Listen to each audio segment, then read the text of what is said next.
Welcome to this special Halloween edition of True Crime Sleep Stories.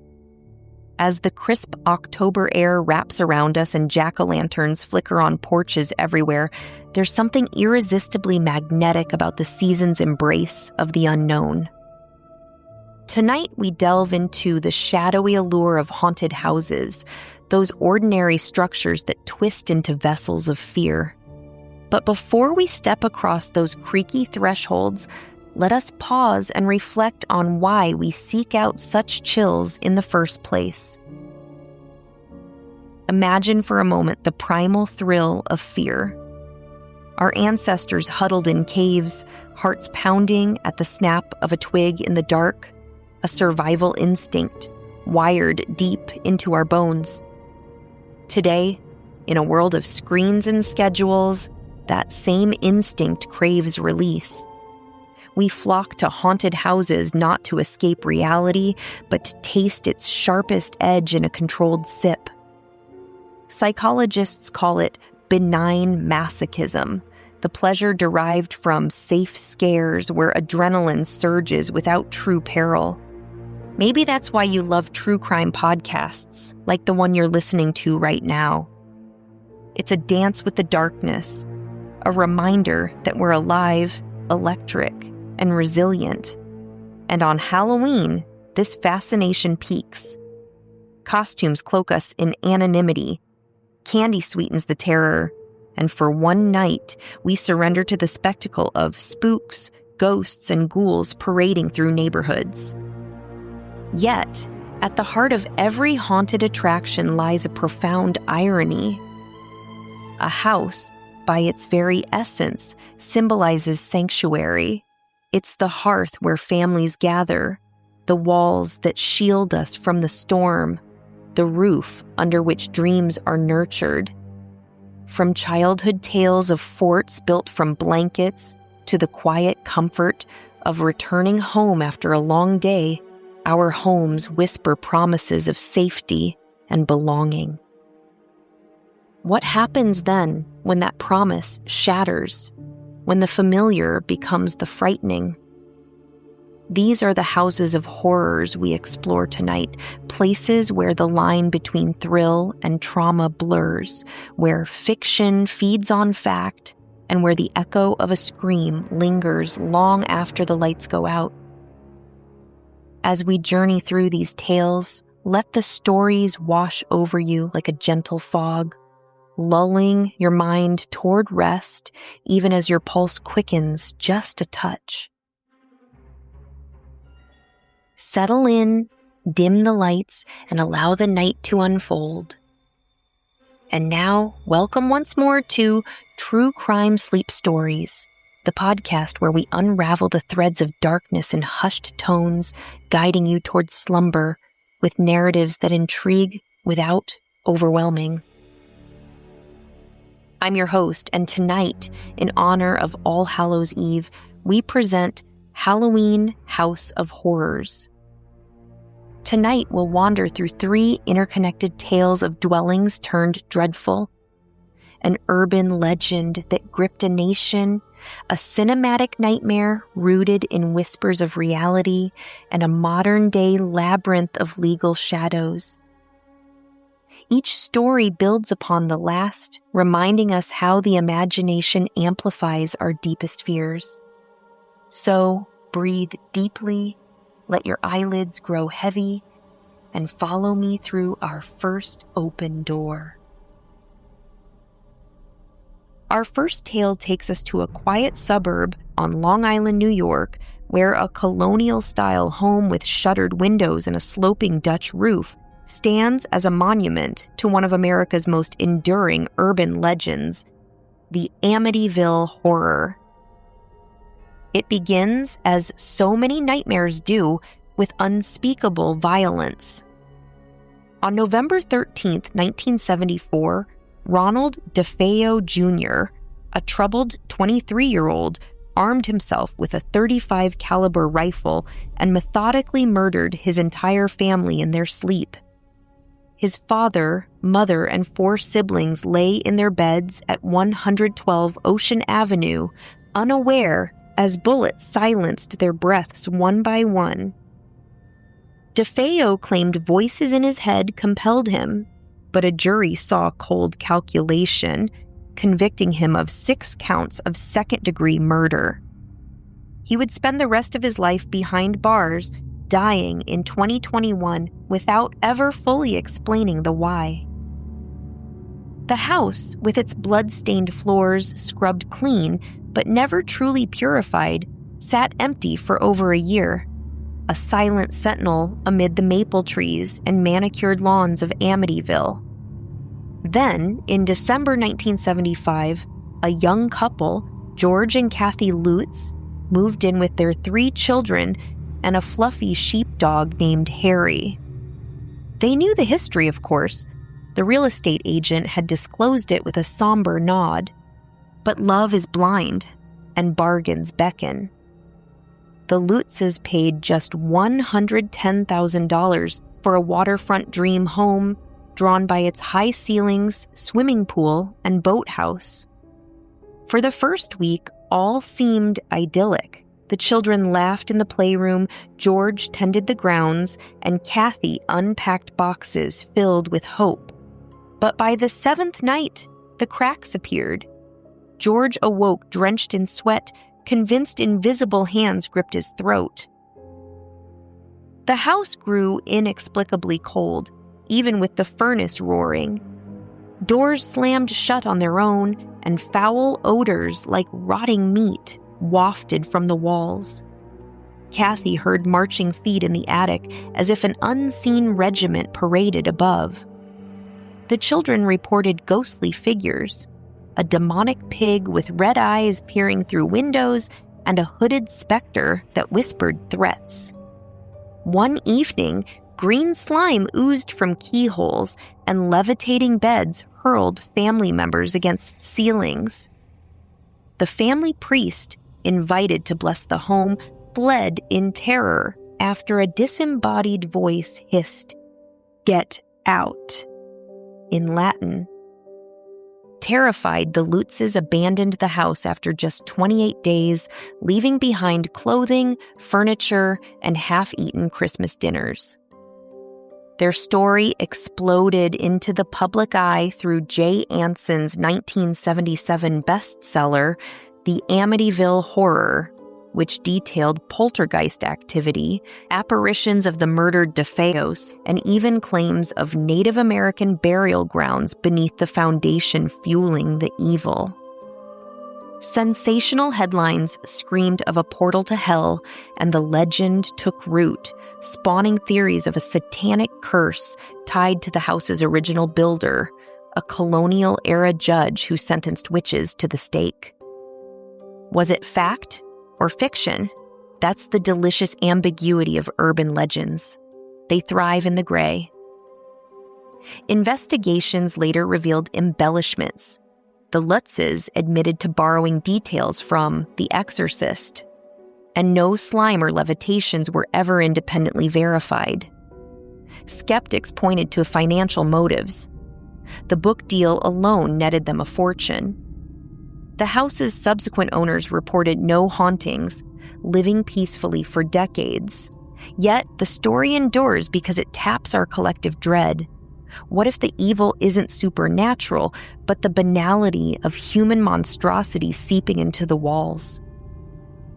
Ronald DeFeo's rampage was real enough, a stark reminder that true horror often wears a familiar face. As we close the door on Amityville, consider how legends like this one inspire creators to bottle that fear, transforming whispers into screams on the silver screen.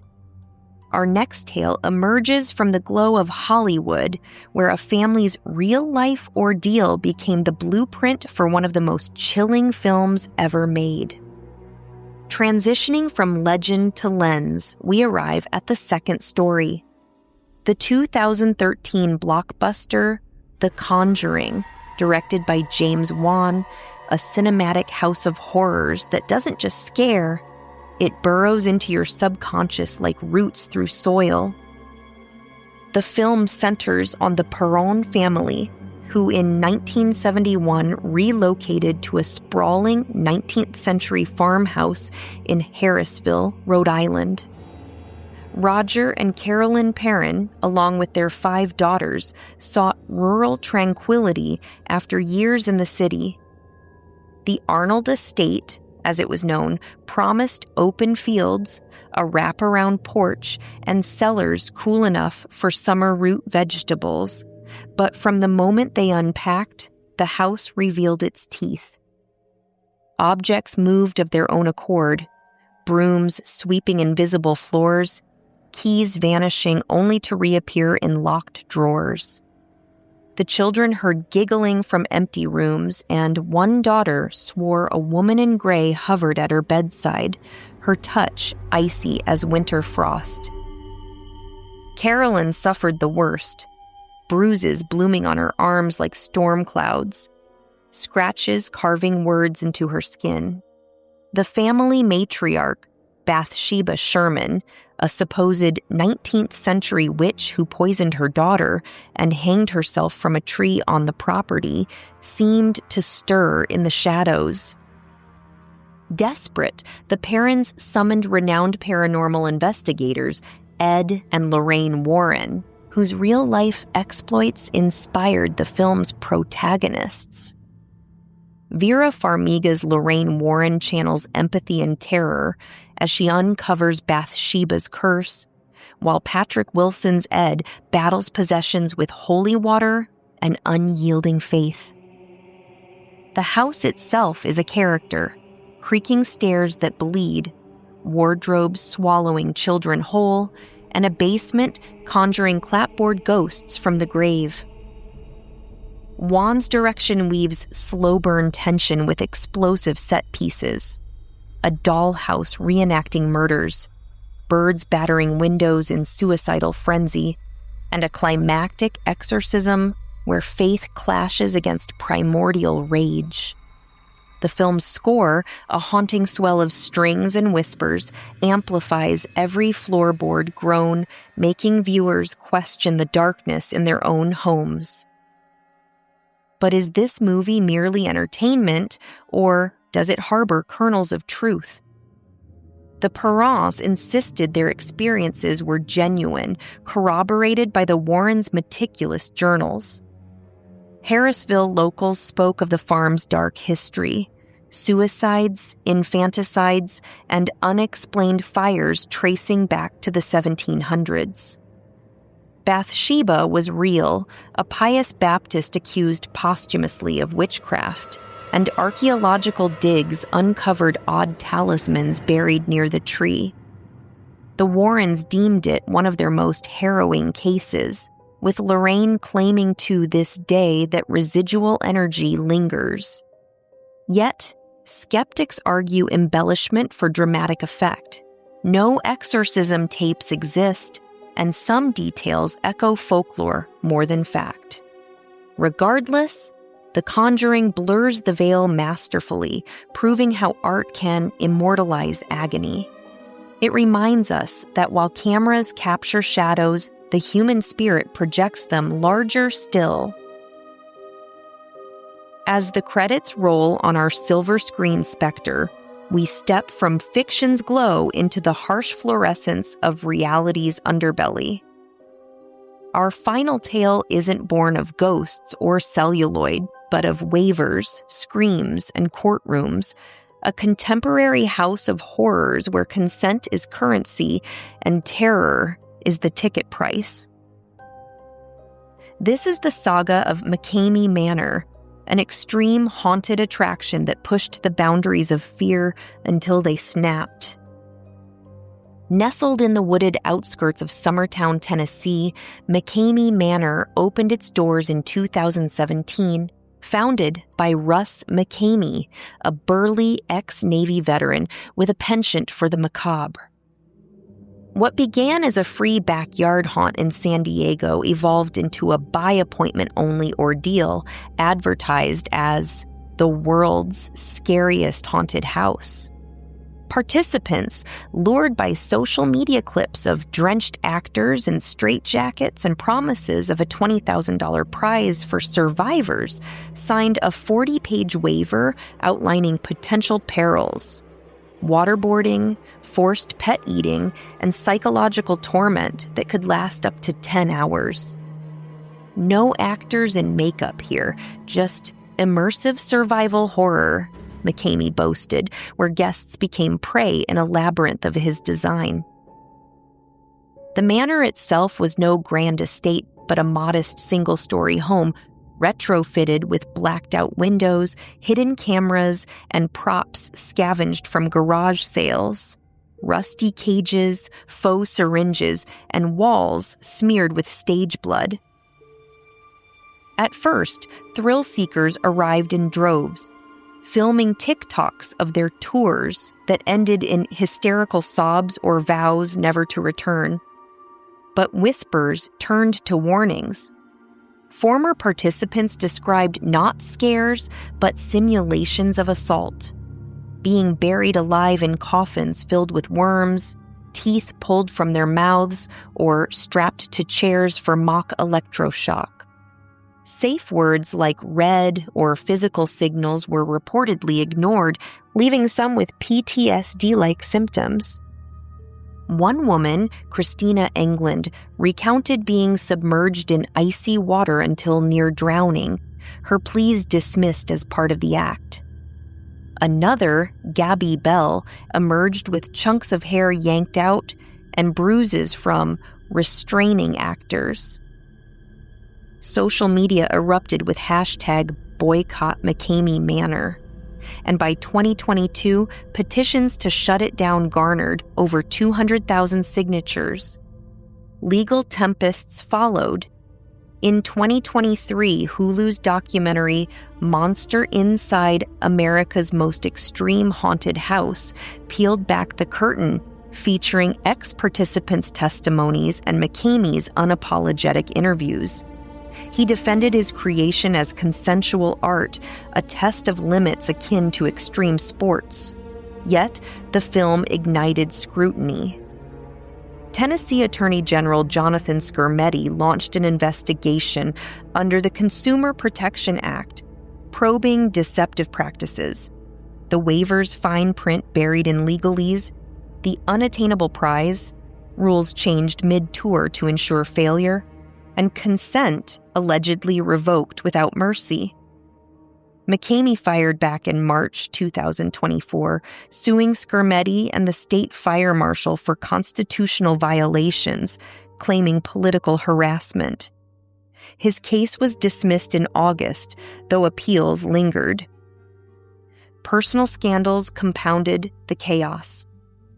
In July 2024, McKamey faced arrest on charges of attempted second-degree murder, rape, and domestic assault from his then-girlfriend, who alleged brutal beatings and threats. By September, the district attorney dropped all charges after an evidence review revealed no merit, with the accuser recanting. Undeterred, McKamey sued Hulu and participant Justin Urese in April 2024, accusing them of hacking his emails for the documentary, an invasion of privacy under the Computer Fraud and Abuse Act. He settled amicably with Hulu but pressed on against Urese, battles that dragged into 2025. Central to the fray was the waiver's ironclad claim. Participants consented to extreme physical and emotional trauma, absolving McKamey of liability. Legal scholars balked. Consent, they argued, is revocable at any instant, and no one can legally greenlight grievous harm. Ignored safe words shattered any defense, transforming play into potential battery. Despite outcry, the manor persisted, relocating sporadically to evade codes, its website a siren call to masochists. By early 2025, the noose tightened. Renewed investigations, spurred by fresh victim accounts and viral exposés, culminated in a criminal probe into operational abuses, Social media buzzed with confirmation. McKamey Manor shuttered its doors in February, its founder facing mounting civil suits and a tarnished legacy. As of this October night, the property sits vacant, a hollow shell echoing the debates it ignited. Was it innovation or exploitation? A house of horrors built on waivers, or a predator's playground in plain sight? McKamey Manor forces us to confront the razor-thin line where fear becomes felony. And so our Halloween journey through houses of horror draws to a close. From Amityville's fabricated phantoms, a legend that lured us with lies masquerading as truth, to the Conjuring silver screen shivers where real whispers fed fictional fury, and finally to McKamey Manor's merciless maze, a modern monument to unchecked ambition. These tales interlace like ivy on a crumbling facade. Each begins with the allure of the unknown, the promise of a safe scare within four walls. Yet, they unravel into warnings. Amityville reminds us that urban myths amplify our terrors, turning tragedy into trope. The Conjuring shows how storytellers harvest pain to craft catharsis, blurring hauntings of heart and home. And McKamey? It lays bare the peril when consent crumbles, when the hearth becomes a trap. Ponder this as sleep beckons. In chasing scares, do we court the shadows we fear most? What horrors lurk not in legends or lenses, but in the unchecked impulses we invite across our own thresholds? May these reflections settle like autumn mist, easing your mind into dreams untroubled.